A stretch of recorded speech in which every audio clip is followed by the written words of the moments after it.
Kita akan buka satu bagian dari kitab Roma ya. Roma pasal 3 ayat 21. Kita akan baca sampai dengan ayat 28. Tetapi sekarang tanpa hukum Taurat, kebenaran Allah telah dinyatakan seperti yang disaksikan dalam kitab Taurat dan kitab-kitab para nabi. Yaitu kebenaran Allah karena iman dalam Yesus Kristus bagi semua orang yang percaya, sebab tidak ada perbedaan. Karena semua orang telah berbuat dosa dan telah kehilangan kemuliaan Allah. Dan oleh kasih karunia telah dibenarkan dengan cuma-cuma karena penebusan dalam Kristus Yesus. Kristus Yesus telah ditentukan Allah menjadi jalan pendamaian karena iman dalam darahnya. Hal ini dibuatnya untuk menunjukkan keadilannya karena ia telah membiarkan dosa-dosa yang telah terjadi dahulu pada masa kesabarannya. Maksudnya ialah untuk menunjukkan keadilannya pada masa ini. Supaya nyata bahwa ia benar dan juga membenarkan orang yang percaya kepada Yesus. Jika demikian, apakah dasarnya untuk bermegah? Tidak ada. Berdasarkan apa? Berdasarkan perbuatan? Tidak. Melainkan berdasarkan iman. Karena kami yakin bahwa manusia dibenarkan karena iman dan bukan karena ia melakukan hukum Taurat. Perhatikan di sini kata-kata kuncinya kebenaran, ya, kebenaran.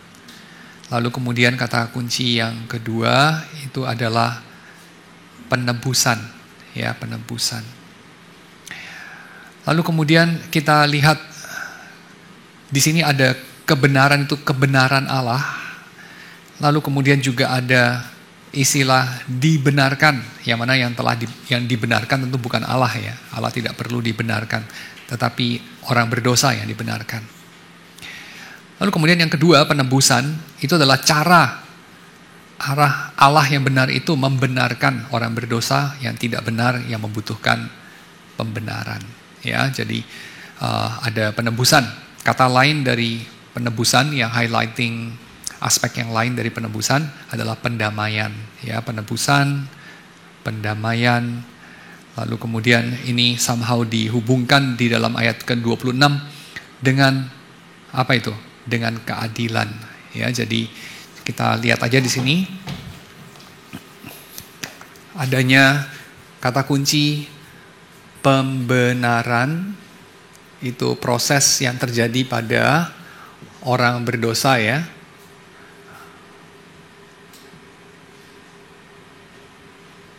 Yang dilakukan oleh Allah, di mana Allah di sini memiliki kebenaran.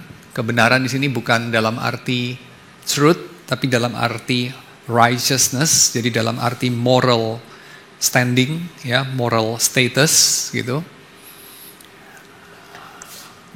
Lalu tindakannya untuk menghasilkan pembenaran yang dibutuhkan oleh orang berdosa itu, tindakannya itu disebut sebagai atau dengan istilah-istilah seperti penebusan atau pendamaian. Nah, ini masing-masing ada nuansanya ya. Kalau kita bilang penebusan, kira-kira gambarannya apa? Penebusan, atonement. Apa sih yang perlu di-atone ya, yang perlu ditebus dalam arti atonement? Biasanya atonement itu mengacu kepada satu ritual di dalam masa perjanjian lama. Ritual yang somehow ada juga dalam agama-agama lain. Ya, tapi kita strictly mengacu kepada perjanjian lama ya, karena ini kan konteksnya tentu orang-orang Yahudi, perjanjian lama. Atonement itu mengacu kemana? Mengacu pada ritual apa? Ritual yang terjadi untuk mendamaikan orang Israel tiap-tiap tahun di hadapan Tuhan dengan cara mengorbankan domba, ya kan? Jadi ada atonement yang dilakukan, yang mana tujuannya adalah untuk somehow membuat orang-orang Israel itu yang dalam satu dan lain cara tidak layak untuk beribadah kepada Tuhan, tidak layak disebut sebagai umat Tuhan, tidak layak untuk dekat-dekat sama Tuhan, menjadi layak. Ya, perlu atonement. Lalu pendamaian ini gambarannya apa? Apa sih yang butuh untuk didamaikan? Siapa yang butuh untuk didamaikan? Tentu dua pihak yang berantem ya. Ya kan, dua pihak yang berseteru, yang bermusuhan, ya, itu perlu untuk didamaikan. Perlu rekonsiliasi. Oke. Dan somehow ini dikerjakan oleh Yesus. Sebagaimana dulu dikerjakan juga oleh orang-orang Yahudi satu sama lain, ya, khususnya lewat cara-cara yang dinyatakan oleh Torah. Cara-cara yang hanya bayang-bayang dari Kristus, ya. Dan caranya itu dulu memakai hewan, sekarang memakai anak domba Allah, ya, Yesus sendiri. Oke, nah sekarang kita masuk kepada topik kita, ya. Topik kita itu adalah mengenai teori-teori soal atonement, ya. Jadi ada 3 teori soal atonement, soal penebusan ini. Nah, saya mengambil ini khususnya memang dari buku yang kita sedang pakai, ya. Jadi buku berjudul Salib Yesus dari karangannya Leon Morris. Ini buku dari serial lectures. Jadi kayak ada beberapa hari mereka berkumpul untuk mereka mendengarkan Leon Morris kasih serial lectures. Ya. Nah, serial ini disebut sebagai serial Gins, ya, Gins Lectures, karena yang mensponsori itu adalah seorang bernama Edwin Gins, ya, seorang pengawas ajaran dari Southern Baptist Theological Seminary. Dan ini satu buku yang salah satunya membahas mengenai sentrumnya itu salib, ya. Salib itu mengerjakan apa. Tapi kalau kita bicara salib dan di dalam buku ini yang dibahas itu adalah mengenai atonement, ya. Jadi sisi atonement daripada salib, ya. Nah, tapi ini studi tahun 60-an, ya, kalau tidak salah, ya, 60-an. Coba saya lihat, ya. Ini dari Gins Lecture tahun, bukan 60-an, sorry, dari tahun 88, ya, tahun 88. Nah, ini tentu banyak hal terjadi dari tahun 88 sampai hari ini, ya. Jadi ada perkembangan-perkembangan. Nah, perkembangan itu di cover lebih update oleh Joel Green dan Mark Baker dalam buku yang ini, ya. Jadi ini buku ditulis tahun 2000, lebih update dia, dan juga lebih technical sedikit, ya, daripada buku ini, tapi masih accessible. Jadi saya menganjurkan juga untuk saudara kalau tertarik dengan tema ini, kalau mau baca lebih lanjut bisa melanjutkan kepada buku ini, ya. Sedikit lebih teknis tapi masih accessible. Jadi ini topiknya juga sama, ya, yaitu mengenai atonement. Nah, sekarang saya mau masuk kepada, saya mengacu ke buku ini, ya. Ini untuk melengkapi aja. Di buku ini dibahas mengenai 4 teori, ya. Di buku ini hanya dibahas mengenai 3 teori. Jadi hari ini kita membahas dari buku ini, so hanya 3 teori. Nah, kita masuk kepada teori yang pertama. Teori yang pertama ini teori yang paling populer, saya kira, ya, di antara orang Injili pada zaman kita. Teori apa? Teori yang menjelaskan bagaimana cara bekerjanya atonement ini. Ya, apa itu atonement? Tadi saya udah jelasin, yaitu bagaimana kebenaran Allah, righteousness dari Allah bisa sampai kepada kita, dan itu sangat kita perlukan karena kita sangat memerlukan peristiwa atau proses pembenaran. Soalnya kita tidak benar, ya. Jadi tidak benar menjadi benar butuh pembenaran, dan sumber dari kebenarannya adalah Allah, dan prosesnya adalah atonement yang dikerjakan oleh Yesus. Tapi masalahnya adalah proses yang dikerjakan Yesus terjadi kira-kira tahun 30 setelah Masehi, sementara sekarang let's say tahun 2023 setelah Masehi, ada jeda waktu hampir 2000 tahun, dan ini terjadi di Golgota. Bagaimana itu sampai kepada saya di tahun 2023 di Jakarta? Ya, itu kira-kira pertanyaan riset kita. Dan itu akan kita jawab dalam 3 cara, 3 jenis jawaban. Jawaban yang pertama adalah memakai paradigma forensik atau hukum ya. Teori forensik. Nah, teori forensik ini teori yang tentu saja punya kaitan yang sangat erat dengan reformasi, ya, dengan reformasi.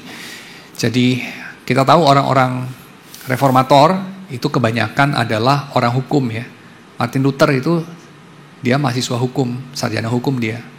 Demikian juga dengan John Calvin ya, dia itu magister hukum. Jadi ya, para reformator itu banyak yang orang-orang hukum. Maka tidak heran saya kira kalau mereka memakai atau mereka tertarik mengembangkan teori dari jenis yang pertama, paradigma hukum.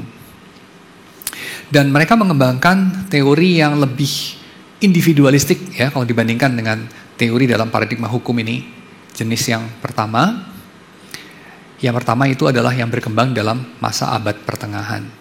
Jadi kalau saudara mengacu kepada bukunya Mark Baker dan Joel Green, saudara akan melihat di dalam teori penebusan lewat aspek hukum ini, itu ada dibedakan antara dua jenis teori. Teori yang dikembangkan sama Anselmus, yaitu teori satisfaction, dengan teori yang dikembangkan sama para reformator di abad 16 ya. Anselmus itu masih abad pertengahan ya, di sekitar tahun 1000-an ya. Dan para reformator itu kira-kira 600 tahunan ya setelahnya, 500-600 tahunan. Jadi ada beda waktu. Nah, teorinya Anselmus itu namanya teori satisfaction, teorinya para reformator namanya penal substitution. Bedanya apa? Nanti bedanya adalah Anselmus tidak memakai paradigma yang terlalu individualistik, sementara para reformator memakai paradigma yang lebih individualistik. Nah, tapi dalam kesempatan ini saya belum membedakan lah ya, karena kita membahasnya 3 teori aja. Nah, teori hukum atau forensik ini dimulai dari sudah lama sebetulnya ya, bukan dimulai dari Anselmus, tapi orang-orang seperti Athanasius sudah membahas sebetulnya. Athanasius itu mengatakan misalnya seperti ini, firman Allah itu digenapi secara alamiah melalui mempersembahkan baitnya sendiri, ya, mempersembahkan rumahnya sendiri. Yang dimaksud tentu Yesus ya. Demi hidup mereka yang hutangnya dilunasi oleh kematiannya. Ya, jadi ada bahasa hutang piutang, ada bahasa debt. Dosa sebagai hutang. Ini saudara pikir coba. Dosa sebagai hutang itu berarti dosa dilihat dari kacamata apa? Dosa sebagai hutang. Ekonomi ya. Dosa kan bisa dilihat sebagai apa aja, benar nggak? Bisa dilihat sebagai pelanggaran, bisa dilihat sebagai kejahatan, bisa dilihat sebagai satu serangan, bisa dilihat sebagai satu keadaan dibelenggu, atau ketidakberdayaan, atau sebagai satu penyakit. Ya. Macam-macam kan cara melihat dosa ya. Tapi ada satu cara yang luar biasa populer dalam beberapa tradisi, termasuk tradisi kita saya kira, yaitu dosa dilihat sebagai suatu hutang, ya, hutang. Nah, ini kita harus terbuka matanya. Berarti metafor yang dipakai itu apa? Ya, teori penebusan yang dipakai itu apa? Nah, kira-kira jawabannya itu adalah ya forensik, ya. Jadi Kristus melunasi hutang kita lewat kematiannya. Oke. Yang kedua itu adalah Ambrose. Ambrose ini gurunya Agustinus ya, Ambrose of Milan. Ambrose mengatakan sebagai manusia, dia, Kristus di sini, menanggung kesusahanku, menanggung bebanku, menanggung penderitaanku. Demi aku, ia menderita. Ini Ambrose mengatakannya pada era yang kita bisa bayangkan ya, lebih lama daripada Candi Borobudur itu. Jadi Candi Borobudur belum berdiri itu ya, waktu Ambrose mengatakan kalimat ini. Bayangkan ini sesuatu yang sudah lama sekali ya. Jadi tapi terdengar sangat familiar buat kita, ya kan? Dia menanggung kesusahanku, dia menanggung bebanku, dia menanggung penderitaanku. Tapi ini kalimat yang udah lama banget ya di awal kekristenan, Ambrose of Milan. Tapi mereka tidak mengembangkan teori yang sekomplit Anselmus. Anselmus itu bikin satu buku, dia dedicate khusus untuk menjawab pertanyaan mengapa Allah menjadi manusia. Lalu judul buku itu adalah sebetulnya sudah menjawab, menyatakan sikap daripada Anselmus terhadap pertanyaan, jadi bagaimana atonement itu terjadi. Bagaimana apa yang dikerjakan Yesus 2000 tahun yang lalu bisa berkhasiat buat kita tahun-tahun ini. Jawabannya adalah pada buku yang dia kasih judul Mengapa Allah Menjadi Manusia. Nah, kira-kira Anselmus menjawabnya seperti ini. Ini sesuatu yang juga familiar buat kita nih. Anselmus jawab, Allah itu jadi manusia sebab itu adalah cara satu-satunya manusia bisa ditebus. Ya, manusia bisa ditebus. Kenapa? Karena manusia itu dosanya begitu besar dan Allah itu tuntutannya begitu tinggi dan manusia tidak akan mampu untuk memenuhi tuntutan hukum Allah dan juga manusia tidak akan mampu untuk menanggung hukuman bagi sesamanya. Tidak ada satu manusia pun yang mampu untuk menanggung hukuman bagi sesamanya. Penyebabnya ada beberapa. Satu, karena tidak ada satu manusia pun cukup baik untuk itu tentu ya. Jadi kalau kita disuruh untuk mati bagi seluruh dunia, mungkin kita nggak mau gitu. Satu. Yang kedua, kalaupun kita mau, memangnya kita mampu memenuhi tuntutan hukum Allah yang sebegitu besar. Ya, karena tuntutan hukum Allah itu sedemikian sempurna, sedemikian tidak berhingga, sehingga kita manusia tidak akan mampu memenuhinya. Dan yang terakhir, apakah tindakan kita akan cukup baik untuk menanggung semua beban kesalahan dan dosa dari manusia yang begitu banyak? Ya, jadi manusia begitu banyak. Bagaimana kebaikan kita cukup untuk mengimbangi hutang mereka? Apa kita mampu membayar hutang mereka? Ya. Dan Anselmus mengatakan satu-satunya cara supaya manusia itu hutangnya bisa dilunasi, ya, dan hutangnya begitu banyak karena tuntutan hukum Allah begitu tinggi, adalah kalau Allah sendiri menjelma menjadi manusia dan menanggung dosa kita sebagai manusia Allah. Jadi dia harus adalah Allah sejati, dia harus adalah manusia sejati. Kenapa perlu menjadi Allah sejati? Kenapa perlu yang menanggung itu manusia sejati? Karena hanya manusia sejati yang bisa menggantikan manusia.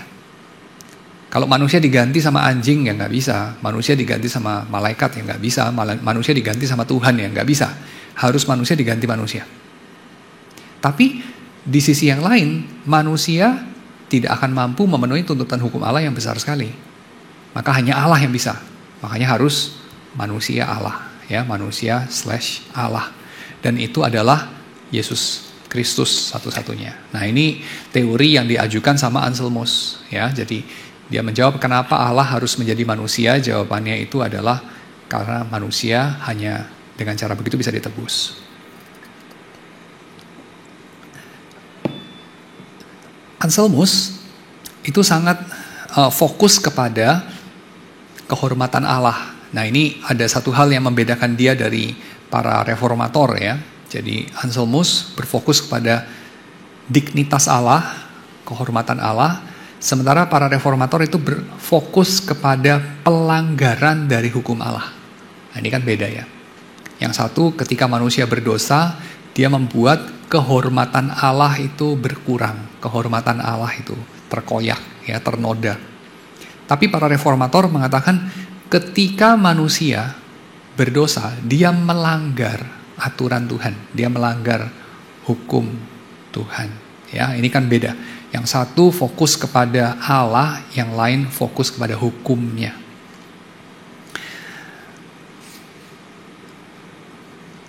Anselmus itu sangat menekankan soal, dengan begitu ya, sangat menekankan soal keseriusan daripada dosa. Jadi dengan mengatakan Allah sendiri harus turun tangan, dia sendiri yang harus membayar harganya dan harganya begitu mahal.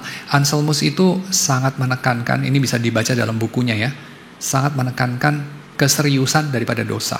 Jadi kalau kita sekarang itu merasa bahwa wah banyak orang itu kurang mengekspos, kurang menonjolkan, menekankan berapa serius dosa manusia itu. Tidak bisa itu terlalu digampangkan itu dosa itu.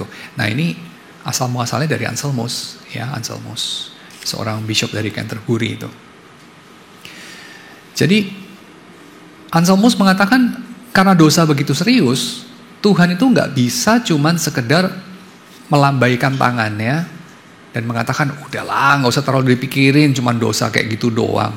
Ya, Tuhan tidak bisa melakukan itu.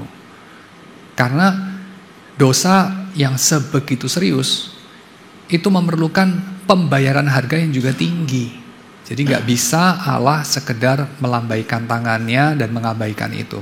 Soalnya itu nanti akan bertabrakan dengan sifat ilahi. Sifat ilahi yang mana?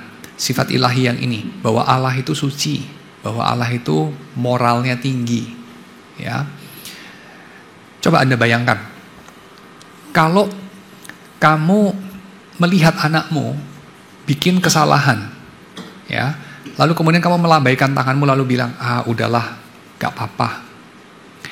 Nah ini di satu sisi sepertinya ya, kamu itu orang tua yang pengampun, orang tua yang tidak terlalu penuntut, ya, mungkin ada bagusnya juga. Tetapi di sisi yang lain, kamu adalah orang tua yang juga tidak bermoral, ya, yang moralnya itu loose, ya, lemah gitu, kompromis. Semakin besar kesalahan anakmu yang kamu just melambaikan tangan dan mengatakan, cuman gitu doang, gak usah dipikirin, maka semakin rendah juga, semakin loose juga moral kamu. Maka pengampunan kamu itu bukan mencerminkan kebaikan hatimu, tapi pengampunan kamu mencerminkan standar kamu itu seberapa rendah. Coba pikirkan deh, saat-saat kamu mengampuni orang, pernah nggak kamu mengampuni orang terus itu kayaknya kamu masih ingat gitu? Ya, masih ingat lah ya, kamu pernah mengampuni siapa saja ya. Nah waktu kamu mengampuninya dengan cara apa? Udah gak apa-apa, cuman kayak gitu doang, gak usah dipikirin. Dan saya pikir ya memang beberapa hal itu ya cuman kayak gitu doang, udahlah gak usah dipikirin, kita gak usah ribut.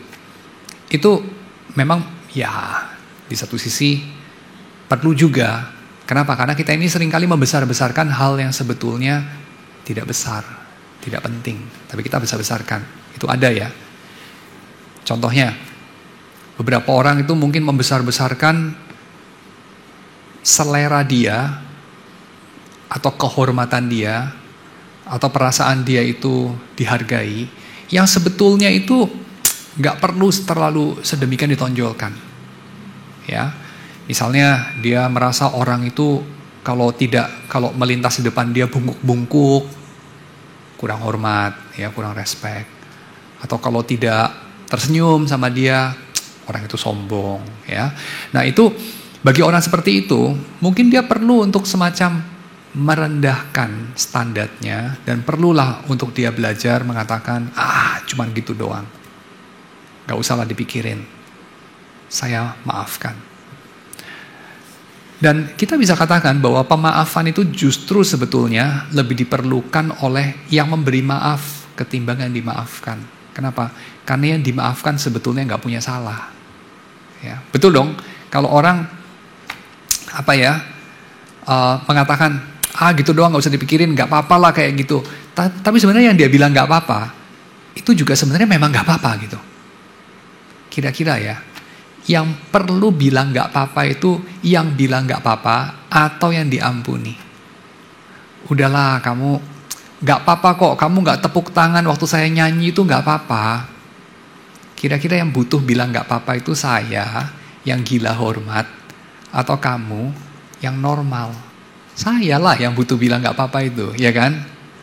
Ya, nah di sini kita mengatakan Anselmus itu sangat menekankan soal kekudusan Tuhan, tingginya standar Tuhan.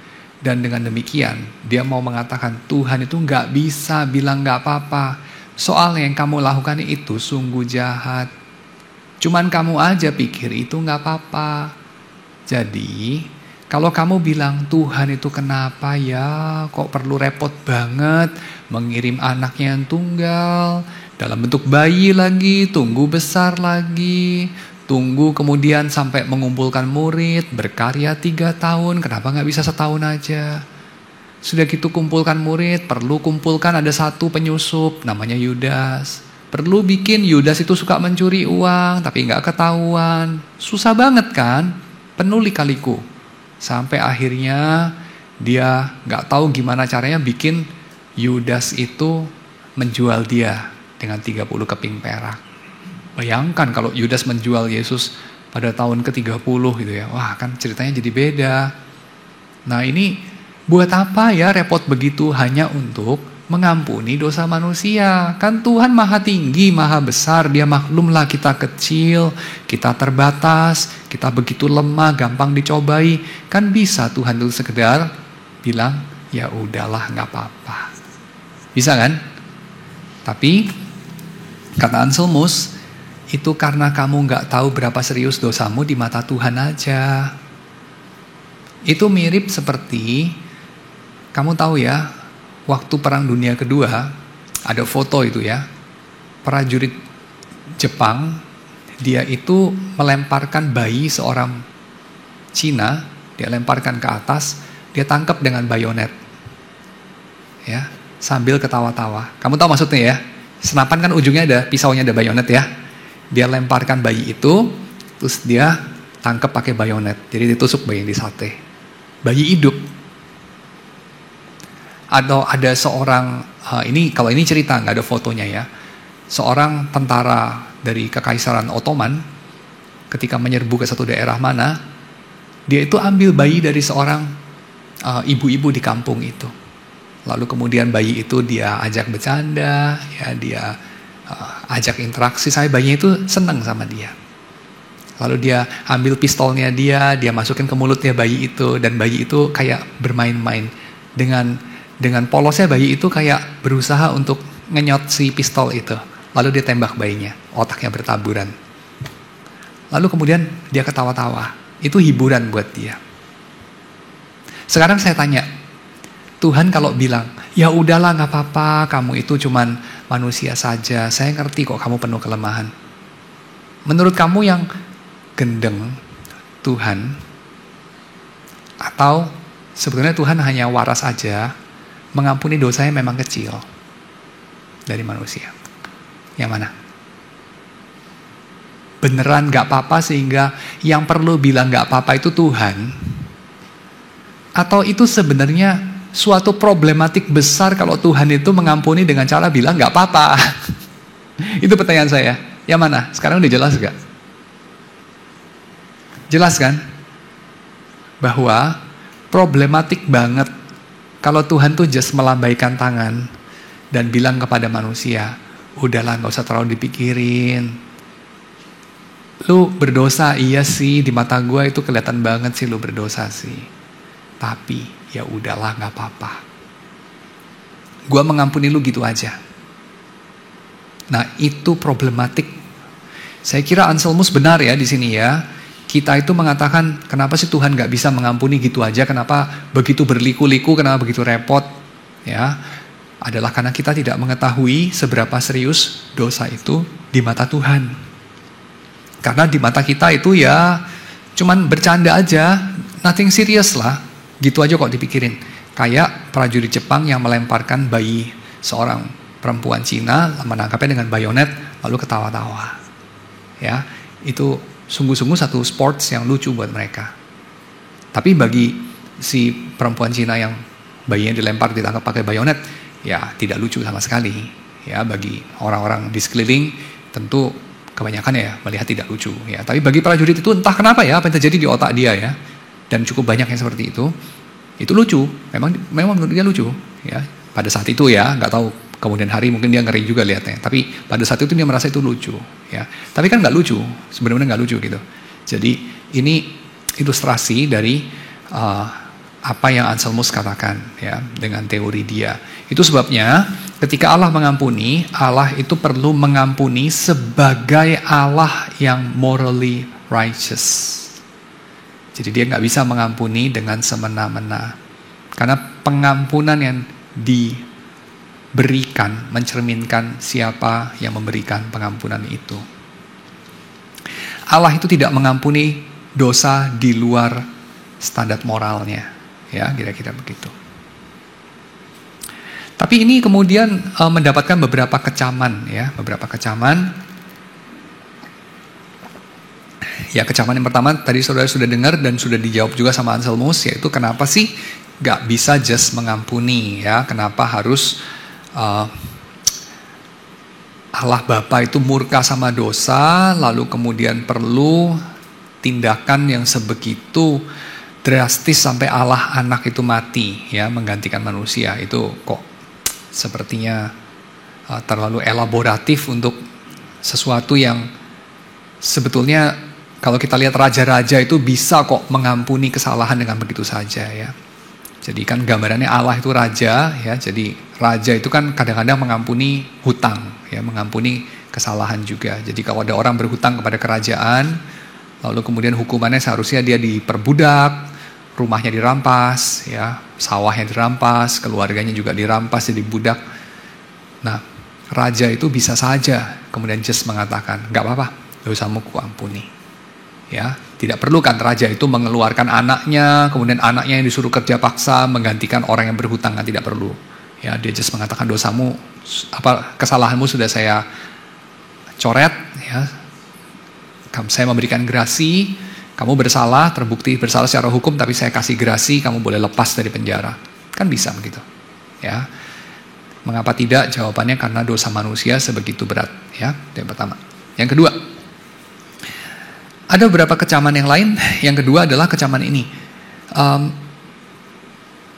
Yesus itu ketika mati untuk dosa kita, kamu bisa bilang, oh ya, itu untuk memuaskan rasa keadilan Allah Bapa, untuk menjaga kehormatan Allah yang terkoyak oleh dosa dan mungkin akan terkoyak lebih lebar kalau dia just mengampuni dosa.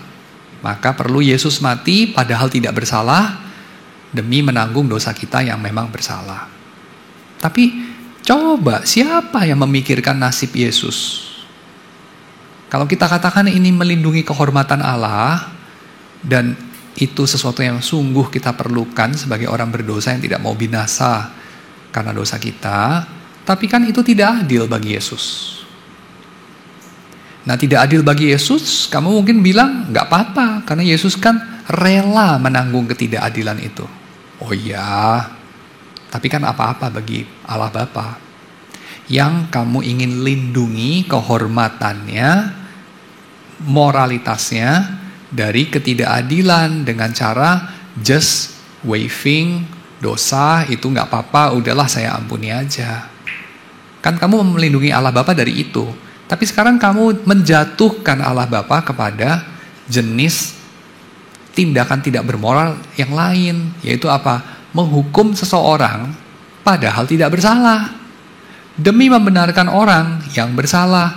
Bayangkan kalau seorang hakim melakukan itu. Coba bayangin. Ya. Misalnya apalah? Hakim mengatakan, misal ya, contoh ya. Sudah terbukti ini Verdi Sambo ini membunuh Yosua Huta Barat gitu ya. Tapi saya sebagai hakim tidak berkenan kepada kematian orang fasik. Saya itu membikin itu papa dari Yosua yang dihukum mati menggantikan Sambo. Coba. Kira-kira kalau kamu menyaksikan persidangan itu kamu mikir apa? Ini surreal banget, ini drama atau apa ya? Ada kamera tersembunyi mau merekam kita punya reaksi atau apa? Kan gitu ya? Kenapa? Kan itu kan tindakan yang sangat tidak adil, betul gak sih? Menghukum satu orang yang tidak bersalah demi orang lain yang bersalah. Lalu katanya, karena aku tidak berkenan pada kematian orang fasik. Loh, malah orang benar mati kan lebih gak berkenan lagi, kan gitu kan? Bener gak? Aneh kan? Aneh banget. Ya. Jadi ini keberatan yang kedua. Keberatan yang ketiga. Penderitaan Yesus itu singkat sekali. Ya, Yesus sangat menderita, betul sangat menderita. Ya. Siapa tidak menderita disalib ya? Itu sangat menderita. Tapi so also ribuan orang yang disalib kan. Romawi itu menyalibkan enggak cuma satu orang, ribuan orang. Apakah mereka kurang menderita seperti Yesus? Enggak juga. Ada yang lebih menderita. Yesus itu mati relatif cepat sebenarnya. Ada orang yang matinya itu 6 hari. Yesus berapa jam mati, ya kan? Jadi ya Yesus sebenarnya penderitaannya bisa dikatakan lebih kurang ya daripada penderitaan orang lain yang disalibkan. Dan juga ada hukuman lain yang lebih mengerikan daripada salib, ya. Yang dilakukan orang-orang Persia ya, dan seterusnya orang-orang Yunani ya. Ada yang lebih mengerikan daripada salib. Nah, penderitaan Yesus itu tidak sebanding dengan dosa semua orang sepanjang zaman. Coba bayangkan. dosa semua orang sepanjang zaman yang mau ditimbang, lalu ini menggantikan ini, gak sebanding gitu. Nah, terus bagaimana ya kita menjawabnya? Ada keberatan atau kecaman yang keempat dicatat sama Leon Morris. Dalam penggantian dosa itu, substitusi itu, dosa itu dianggap eksternal, ya eksternal aja, sehingga bisa ditukar-tukar gitu. Padahal yang namanya dosa itu kan sangat pribadi, sangat privat, ya. Dosanya saya bagaimana bisa dibandingkan dengan dosanya kamu? Apalagi kemudian bisa di exchange, ya, bisa di trading gitu. Itu kan aneh banget, ya. Dosanya satu orang sangat berbeda dengan dosanya orang lain. Sama-sama dosa, sama-sama tidak berkenan sama Tuhan. Tapi tidak berkenan itu kan beda banget. Mirip sama apa sih? Mirip sama begini. Coba kamu punya berapa musuh? Nah ini seringkali kalau tanya begini gak siap jawab ya. Oh gak ada, saya gak punya musuh. Padahal sebenarnya ada kan. Nah kamu punya banyak musuh gitu ya. Orang yang kamu sebelin. Misalnya let's say 3 ya. 3, kamu punya 3 musuh. 3 ini sama gak sih? 3 musuhmu ini sama gak sih? Merongrong hidupmu dengan cara yang persis sama gak? Seringkali kan tidak ya. Si A merongrong hidupmu dengan satu cara yang beda banget sama si B, beda banget sama si C. Nah, relasi kita sama Tuhan, kita tuh merongrong hidupnya Tuhan, bikin susah hati Tuhan. Kalau ada 8 miliar orang berdosa dalam dunia, ada 8 miliar cara menyakiti hati Tuhan yang masing-masing berbeda. Nah ini bagaimana kemudian bisa di trading itu? Wong beda. Ya, apel ditukar sama jeruk gitu. Ya, kira-kira begitu ya. Gak sama itu. Gimana bisa di trading? Itu keberatan nomor 4. Keberatan nomor 5. Ini keberatan yang paling penting ya menurut Leon Morris. Saya kira saya setuju itu sama Leon Morris. Ini membuat Allah Bapa yang murka itu sepertinya ada clash kepentingan sama Yesus. Oknum kedua Tritunggal. Allah Bapa ingin menghukum manusia, Yesus ingin mencegah Allah Bapa menghukum manusia. Jadi ada clash kepentingan. Loh Allah Tritunggal kok nggak kompak, ini gimana ini? Jadi teori ini membuat Allah Bapa sebagai sisi yang murka melulu, Yesus sebagai sisi yang mendamaikan melulu. Kayak dua tokoh di dalam satu ospek gitu ya, ospek anak sekolah gitu, biasanya kan gitu ya, dibikin ada satu sisi itu, lu pura-pura jadi kakak senior yang galak gitu ya, lu pura-pura jadi kakak senior yang baik gitu, kan sering kali gitu dibikinin drama. Nah ini jadi kayak begitu ya, Bapa itu menempati peranan tukang murka, Yesus tukang mendamaikan. Nah ini sesuatu yang menjadi kritik bagi mereka yang saya kira ya ini ada benarnya juga. Padahal di dalam Alkitab kita melihat Allah Bapa itu adalah Allah yang bukan melulu murka, tapi Allah yang justru begitu mengasihi dunia ini. Ya, Allah begitu mengasihi dunia ini. Dia tidak menginginkannya binasa, sehingga dia mengirimkan putranya yang tunggal itu. Yohanes pasal 3 ayat 16. Yang mengasihi dunia ini tuh bukan hanya Yesus, tapi Allah Bapa. Nah ini kan aneh kalau di dalam teori ini digambarkan Allah Bapa itu murka, ingin menghukum manusia, Yesus intercept, akhirnya terhukum jadi Yesus. Nah ini kan aneh banget ya. Padahal sama-sama mereka tidak menginginkan kematian orang fasik, kan itu. Ini teori yang pertama ya, dengan segala kelebihan dan kekurangannya. Kalau saya mau bikin summary kecil, kelebihannya adalah dia tidak menceraikan kasih Allah dengan keadilan Allah. Tidak menceraikan kemurahan Allah dari standar kekudusan Allah yang tinggi. Dan yang ketiga, dia itu menganggap dosa serius. Ya, tidak mengecilkan dosa. Nah, ini keunggulan dari teorinya Anselmus, ya, teori satisfaction. Jadi kepada siapa dosa harus dibayarkan, ya bukan dosa, penebusan dosa harus dibayarkan. Jadi di kayu salib itu Yesus membayar sesuatu. Nah itu sesuatu itu dibayarkan kepada siapa gitu? Ya, apakah dibayarkan kepada iblis? Anselmus dengan tegas menjawab dalam Cur Deus Homo, tidak.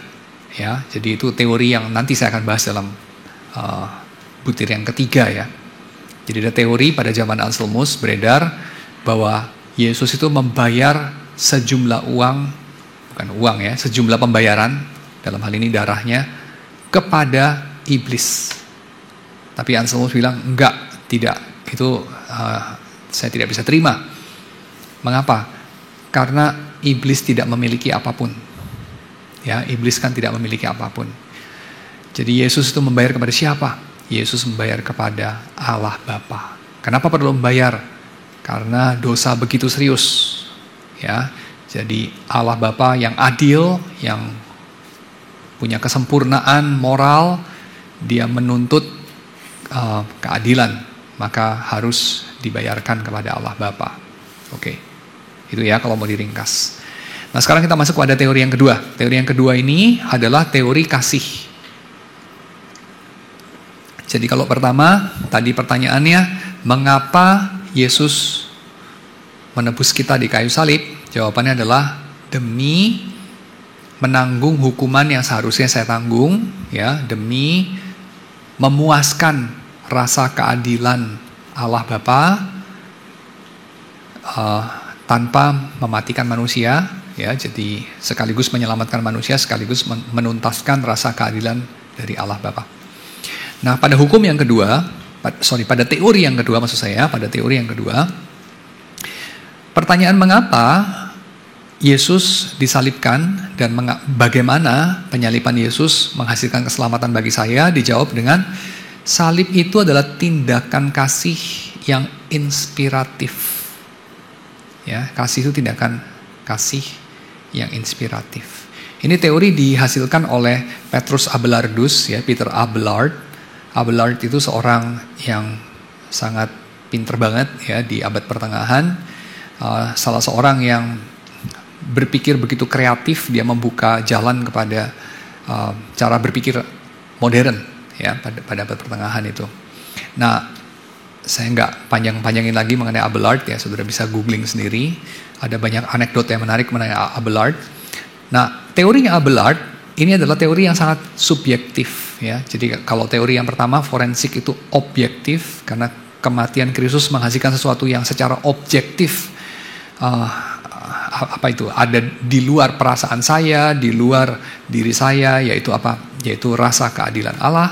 Nah, di dalam teorinya Abelard yang dicapai oleh salib adalah menggerakkan hati saya, menggerakkan emosi saya, menggerakkan cinta saya. Kenapa?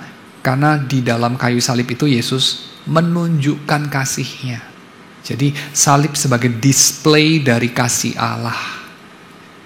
Kalau kita melihat betapa seseorang mencintai kita, kita kan pasti tergerak untuk membalas cinta itu. Ya, jadi ini teorinya Abelard. Kalau saudara pernah mendengar teori ini, ya, saya kira ada banyak, karena ada banyak bertebaran di lagu-lagu himne, ya, juga di dalam drama-drama Kristen, dalam cerita-cerita Kristen mengenai hal ini.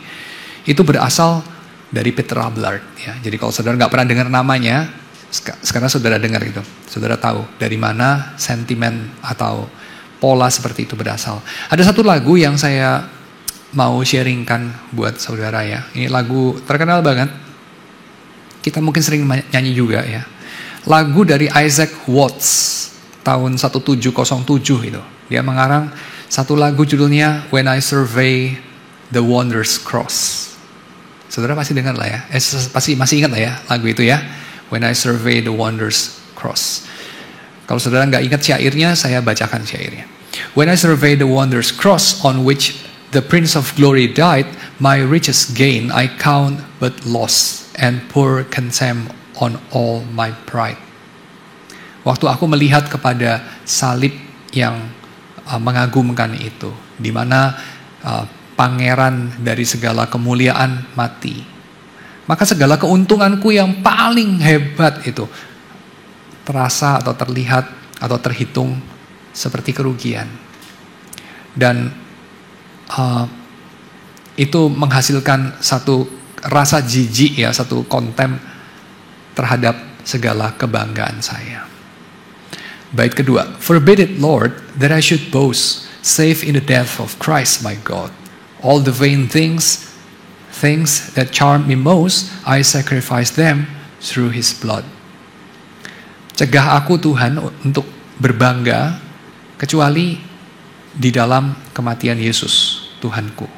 Segala hal yang sia-sia yang memikat hatiku, paling memikat hatiku, aku memberikannya, aku mengorbankannya melalui darahnya.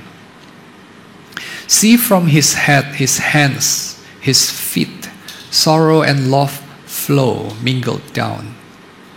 Melalui kepalanya, tangannya, kakinya. Kesengsaraan dan cinta mengalir, tercampur. Did e'er such love and sorrow meet? Ya. Or thorns compose so rich a crown.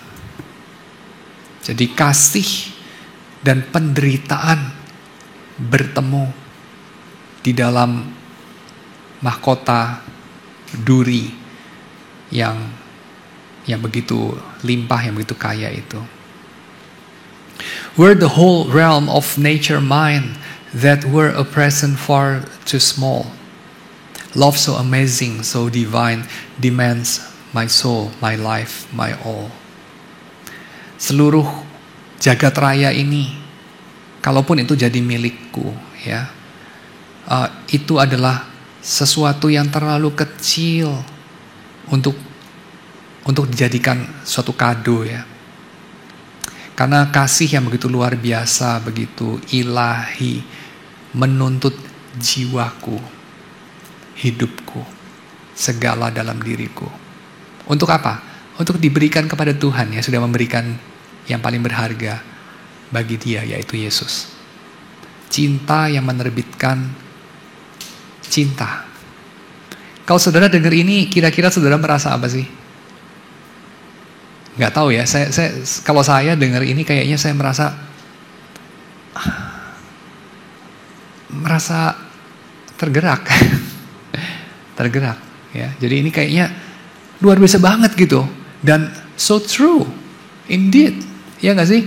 Kamu kalau melihat peragaan cinta yang begitu luar biasa, terus kamu nggak tergerak, kamu batulah, ya. Kalau kamu manusia normal, ya kamu pasti tergerak lah. Orang kalau lihat ada orang lain begitu mengasihi dia, ya pasti dia tergerak lah, ya. Dan saya kira ini kan manusiawi sekali. Kita melihat orang tua kita berkorban mencintai kita. Kita melihat pahlawan berkorban mencintai negara kita. Segala sesuatu. Ya kita pasti tergerak kan gitu. Jadi Yesus di atas segalanya. Kalau kita renung-renungkan pengorbanannya, penderitaannya, cintanya, ya pasti kita tergerak, kan gitu ya. Nah ini saya kira sangat-sangat masuk akal. Tapi ini ya bukan dari dulu, ini ada permulaannya, ya. Dimulai di abad pertengahan oleh pada zaman setelah Anselmus, ya. Ini pada zaman kira-kira sejaman sama Thomas Aquinas ini, ya. Oleh seorang yang bernama Petrus Abelardus. Tapi ini pun ada kritiknya, ya. Jadi ini ada orang yang bisa mengkritik hal ini. Kritiknya adalah yang pertama, kalau Abelard benar dan Anselmus salah, ya. Anselmus kan mengatakan manusia itu berada dalam bahaya besar karena dosa itu begitu begitu berbahaya, ya. Dosa itu begitu serius. Maka perlu anak Allah mati menggantikan kita. Tapi kalau menurut Abelard enggak sih, enggak kayak gitu, ya. Jadi Yesus mati itu karena tadi kita sudah lihat berbagai kritik dari teorinya Anselmus. Maka kita katakan Yesus mati itu ya tentu tidak membayarkan hutang kita kepada Allah Bapa. Karena Allah Bapa yang begitu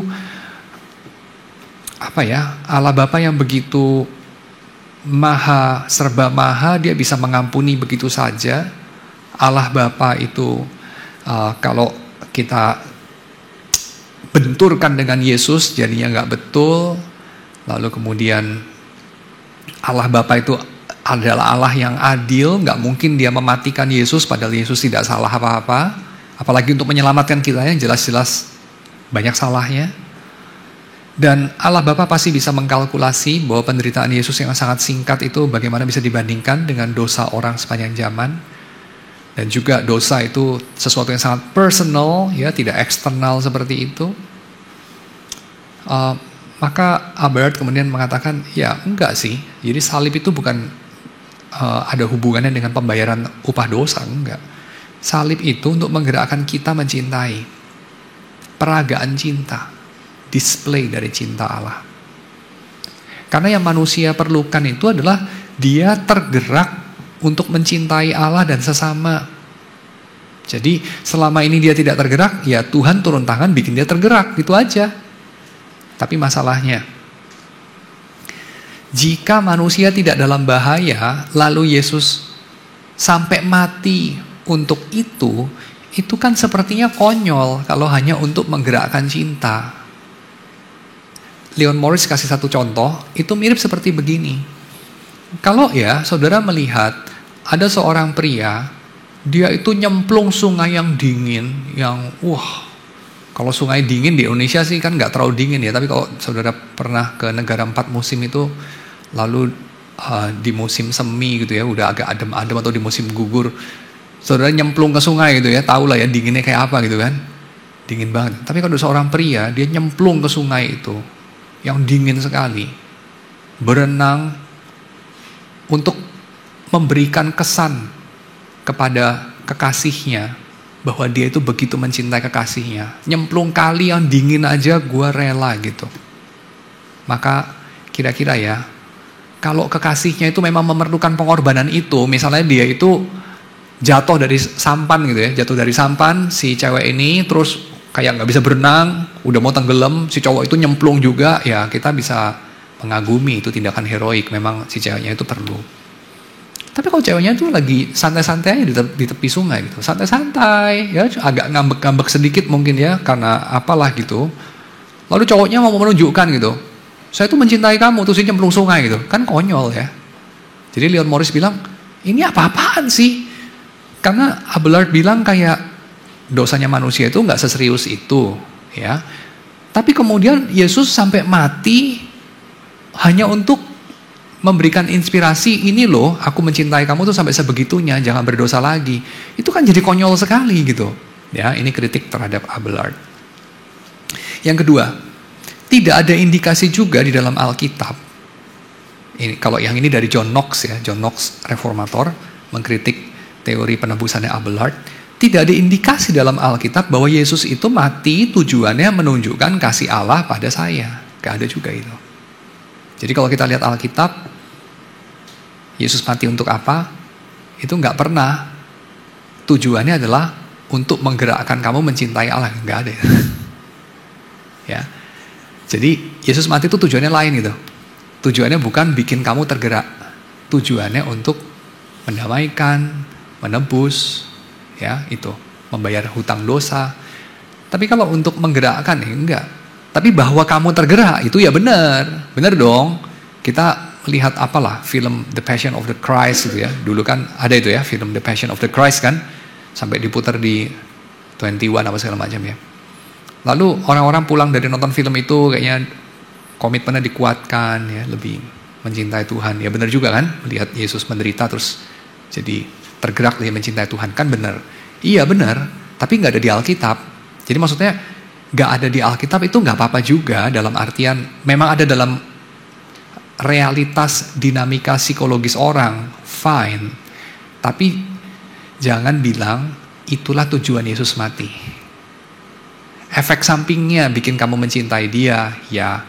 Tapi kalau itu tujuannya, untuk itu dia mati, ya jangan. Ayatnya nggak ada kok. Kira-kira gitu ya. Menurut John Knox.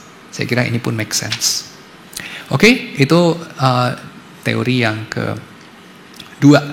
Sekarang saya selesaikan aja dengan cepat teori yang ketiga. Ini teori yang ketiga ini yang paling tua. Ya, teori yang ketiga ini dibangkitkan lagi belakangan oleh Gustav Aulen. Ya, Gustav Aulen. Dalam suatu lecture yang sudah agak lama, tahun 30-an, kalau tidak salah tahun 1933 itu dia bikin lecture itu, Gustav Aulen. Tapi dalam lecture itu dia mengakui bahwa ini dia gali dari tulisan bapak-bapak gereja awal. Contohnya dari Irenaeus. Teori apa itu? Teori bahwa Yesus itu disalibkan untuk menyatakan kemenangan Tuhan. Jadi makna dari salib Yesus dan bagaimana salib Yesus menyelamatkan saya, karena salib Yesus itu adalah suatu perwujudan kemenangan Tuhan. Kalau kita bandingkan dengan teori yang pertama ya, teori yang pertama salib Yesus adalah penggantian, ya, satisfaction atau substitution, ya, satisfaction atau substitution, oke? Itu teori yang pertama. Teori yang kedua, salib Yesus berarti cinta. Teori yang ketiga, salib Yesus berarti kemenangan, ya, Kristus victor, kemenangan Kristus. Itu teorinya Gustav Aulen. Dan dia mengambil itu dari dua sumber setidaknya. Sumber yang pertama dari Santo Irenaeus. Santo Irenaeus itu seorang bishop dari kota Lyon, ya, Lyon. Tahun 190 itu ya 190 tahun setelah Masehi, jadi masih awal banget ya, abad kedua. Irenaeus ini latar belakangnya dia berdebat dengan orang-orang Gnostik ya. Orang Gnostik itu orang-orang yang percaya bahwa tubuh manusia karena itu material, tubuh manusia itu jahat ya, dan seterusnya. Tapi Irenaeus mengatakan bahwa kesalahannya bukan bahwa manusia itu punya tubuh, ya, kesalahannya bukan karena manusia punya daging, bukan, tapi kesalahannya karena kita melawan Tuhan, karena Adam dan Hawa itu melawan Tuhan, ya, itu yang menyebabkan dosa. Nah, Irenaeus itu membuat teorinya begini, ini disebut sebagai teori rekapitulasi. Dia adalah orang yang mengatakan Adam yang pertama menjalani hidup yang tidak taat kepada Tuhan. Jadi Adam yang pertama jatuh di dalam dosa karena ketidaktaatannya dalam seluruh perjalanan hidupnya. Nah, Yesus sebagai Adam kedua menjalani hidup yang penuh ketaatan. Ya. Sehingga Yesus memang harus jadi manusia dan menjalani seluruh hidupnya seperti Adam, tetapi kebalikan dari Adam. Karena Adam itu menjalani ketidaktaatan, Yesus menjalani ketaatan, ya. Nah, ini salib itu adalah ekspresi apa dengan demikian? Salib itu ekspresi ketaatan Yesus kepada Allah Bapa. Maka kita melihat ini apa ya? Mungkin kontras ya di dalam lagu. Saya pernah ingat ada satu lagu itu ya. Mengapa Yesus turun dari surga, masuk dunia yang gelap penuh celah, berdoa bergumul dalam taman, cawan pahit pun diterimanya itu ya. Lalu ada referen, mengapa dia melakukan itu? Karena kasihnya. Benar kan? Mengapa Yesus turun dari surga melakukan semua itu? Jawabannya, kasihnya. Nah, Irenaeus tidak setuju sama teori ini. Jawaban itu lebih mencerminkan jawabannya si Peter Abelard ya, betul ya. Irenaeus tidak setuju bahwa Yesus turun dari surga karena kasihnya. Irenaeus akan mengatakan apa? Yesus turun dari surga, masuk dunia gelap penuh celah, berdoa bergumul dalam taman, cawan pahit diterimanya karena ketaatannya kepada Allah Bapa. Dan itu kan lebih alkitabiah. Karena di Alkitab kita lihatnya begitu ya. Yesus itu melakukan semua itu karena ketaatannya yang sempurna kepada Allah Bapa. Ini yang diutarakan Irenaeus dalam teori rekapitulasi. Yesus itu menang. Ya, Yesus itu menang. Victory in Jesus itu. Yesus itu menang karena ketaatannya. Teori yang kedua masih dalam jalur victory of Jesus ya, Kristus Victor. Itu diutarakan oleh Gregory of Nyssa dulu ya, Gregory of Nyssa. Gregory of Nyssa mengatakan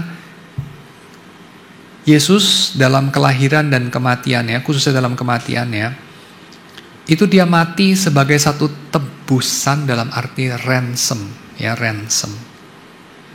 Ransom ini sesuatu yang memang dipraktikkan pada zaman itu, termasuk oleh Ambrose of Milan. Ambrose of Milan itu pernah melelehkan perkakas dari gereja yang mahal-mahal itu untuk membayar tebusan bagi mereka yang tertawan dalam satu perang ya.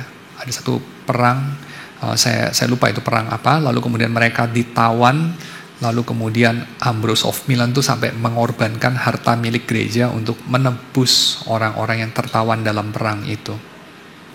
Nah ini dipakai teori ini sama Gregory of Nyssa. Dia mengatakan Yesus itu adalah tebusan yang membayar harga daripada jiwa manusia yang ditawan oleh iblis.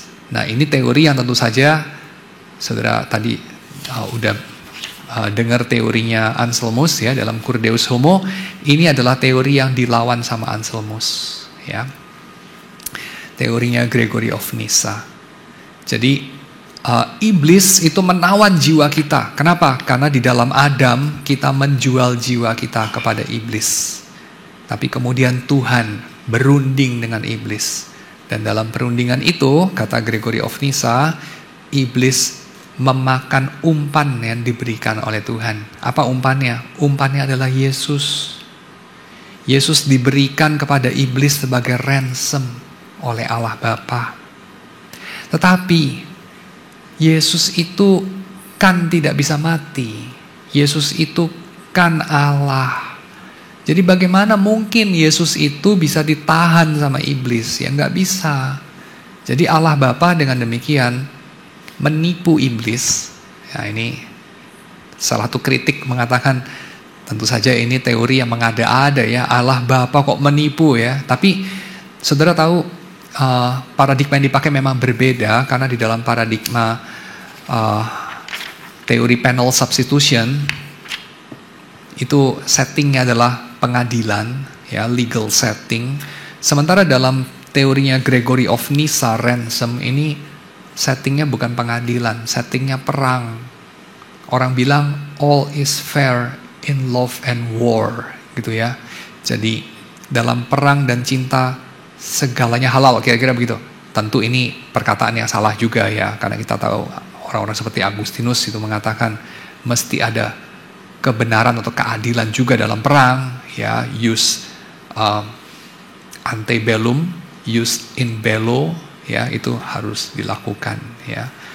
Tapi oke, anyway, kita mau mengatakan tapi masih lebih masuk akal lah kalau ada trik-trikan dalam perang ketimbang ada trik-trikan dalam legal system. Nah, mungkin kira-kira begitu.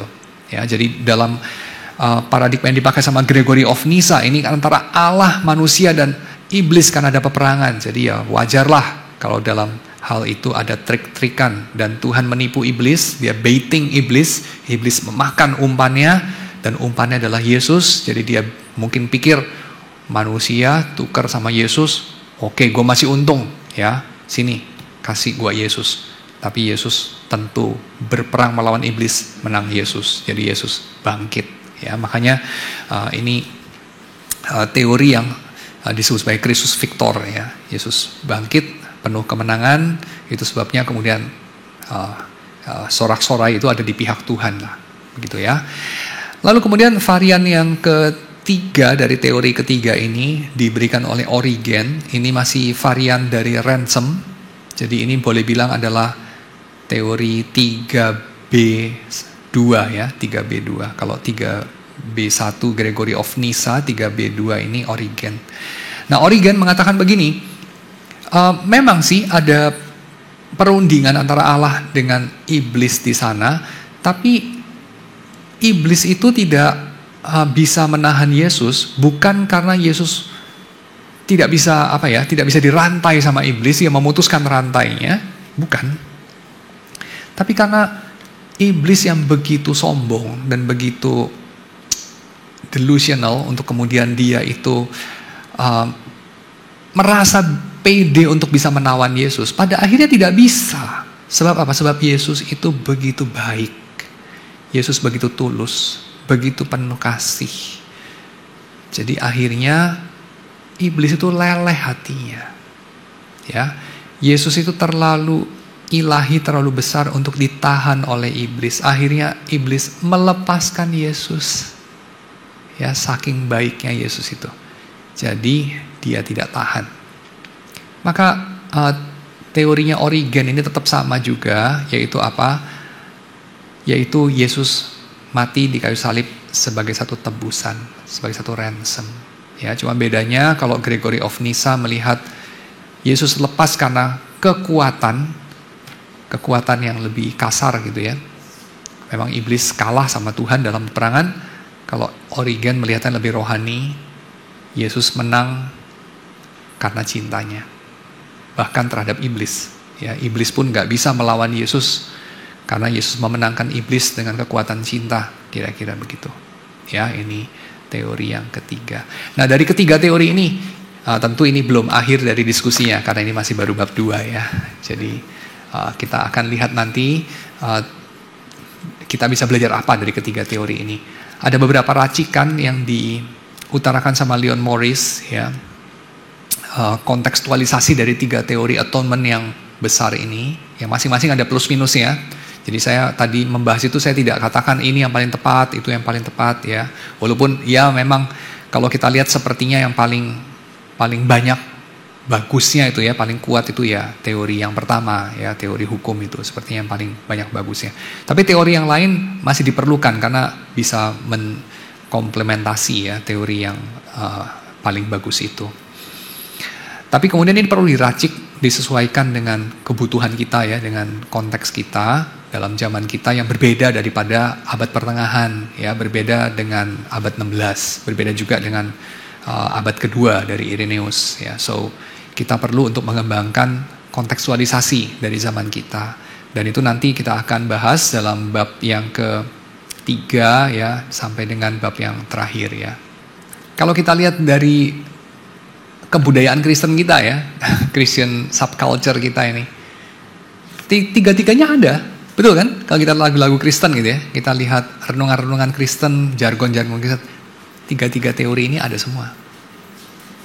Dan teori yang pertama mungkin yang paling dominan sih, ya teori yang pertama paling dominan. Teori yang kedua mungkin yang paling menggerakkan hati, ya sesuai dengan naturnya. Tapi teori yang ketiga, ini teori yang saya kira juga perlu kita kasih perhatian lebih daripada yang sekarang kita berikan perhatian ya. Mungkin terlupakan karena ini sudah tua ya. Tapi saya kira ini teori yang tetap masih kita perlukan dalam zaman kita. Kenapa? Karena ada realitas peperangan itu di dalam perjanjian lama maupun dalam perjanjian baru ya. Sampai hari akhir itu baru tidak ada tension antara kekuatan jahat dan baik itu. Ya, jadi saya kira kita tidak perlu buru-buru menyelesaikan masalahnya seperti kayak ya tentu saja ya Tuhan sama iblis, ya iblis lebih rendah dari Tuhan ya, tentu saja itu sudah kita tahulah yang menang siapa. Ya pasti. Tapi di dalam Alkitab justru dramanya kan itu. Ya khususnya dalam kitab-kitab Injil ya, dalam Injil Markus justru kan ada drama itu, ada tension itu. Walaupun tentu saja tidak ada kemungkinan pada akhirnya iblis yang menang, nggak ada kemungkinan itu ya. Tapi ada drama itu. Kalau kita buru-buru selesaikan secara analitik ya nggak ada ceritanya nanti, nggak ada dramanya ya. Jadi teori yang ketiga ini saya kira serunya justru di situ karena dia bisa mengakomodir tension dalam bahasa yang dipakai sama Alkitab ya. Dan bahasa ini memang sekarang udah nggak terlalu populer ya. Kita sekarang lebih suka pakai bahasa misalnya sifat-sifat buruk manusia ya, kebiasaan buruk mungkin ya, atau apalah pengaruh lingkungan yang mengkorupsi ya. Kita kurang suka dengan bahasa-bahasa metafisik. Tapi ya walaupun tentu ada bahayanya sendiri ya. Kalau kita pakai bahasa-bahasa metafisik ini. Tapi saya kira ini bahasa yang perlu setidaknya secara simbolik lah kita explore ya. Itu masih saya kira bisa menghasilkan makna-makna yang tidak terakomodir oleh teori yang pertama dan kedua. Mari kita masuk dalam doa ya. Tuhan, kami bersyukur untuk segala penyertaan-Mu bagi kami. Kami menyerahkan percakapan kami selepas dari PA dalam tangan Tuhan, juga pergumulan kami mengenai pokok yang sangat sentral dalam kehidupan kami mengikuti Yesus, supaya kami diberikan ketelitian, kami diberikan keluasan hati, kesabaran, kerajinan untuk kami mempelajari sumber-sumber kami dalam tradisi Kristen khususnya Alkitab, untuk kami boleh lebih mengerti betapa dalamnya, lebarnya, tingginya, panjangnya kasih-Mu atas kami yang Engkau sudah nyatakan, yang Engkau sudah kerjakan dengan tuntas di dalam Kristus. Terima kasih ya Tuhan untuk segala tradisi yang panjang. Selama 2000 tahun Engkau memelihara tradisi pemikiran, praktik, spiritualitas di dalam gereja-Mu yang begini beraneka ragam. Kiranya Engkau membawa kami untuk boleh lebih lagi mengagumi dan mengeksplor kekayaan dari tradisi-tradisi teologis yang ada dalam dunia ini. Dalam nama Yesus kami berdoa. Amin.